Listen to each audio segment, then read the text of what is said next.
Әр айдың 2-сі, 20-сы, 11-і, 29-ы күні дүниеге келген адамдардың санадағы саны екіліктер. Екіліктер олар кімдер? Екіліктердің ғаламшары ай. Олар айналасындағы қарым-қатынастағы адамдардан қуат көзін алып, солардың көңіл-күйін қайтарады.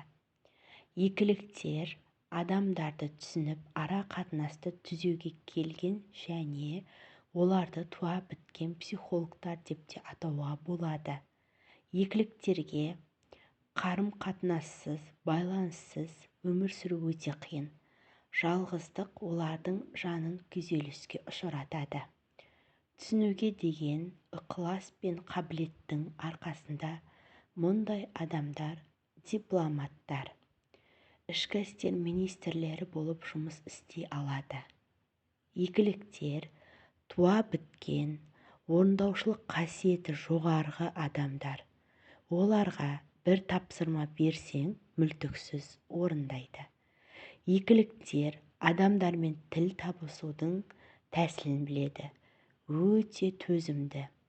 Адамдарды тыңдай біледі және ести біледі.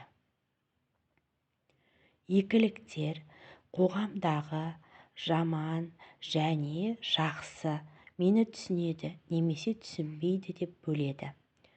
Олар үшін шешім қабылдау және жауапкершілікті алу өте қиын. Олар 3 күн ойланып шешім қабылдайды. Оларды асықтырмаған жөн. Олар бір немесе жасампаз бұрын бірінші түсініп алу керек. Екіліктердің санасы шындықтың көрінісі. Сол себепті де бір нәрсені ұғыну үшін адам жауап бере алмайтындай көп сұрақ қояды. Жауабын естігеннің өзінде шынайылықтың түбіне жету үшін қазбалап түбіне жетпей қоймайды. Өте маңыздысы, олар дәрі ішуге болмайды. Бұл екіліктерге дәрі ішуге мүлдем болмайды екен. Ішкеннің өзінде сезіп, сұйықтық ретінде қабылдау керек. Дәрінің шипасы тек өзен, сұлулықтардың жағалауында, тау-таста, табиғатта, медитация әдістерімен айналысады. Екіліктердің оң қасиеті – мүлтіксіз орындаушылық, мәмілегерлік, тілдесу, адамды түсінуге ниет. Ал теріс қасиеттері өте екіжүзділік, екі жақтылық, күмән, жабығу.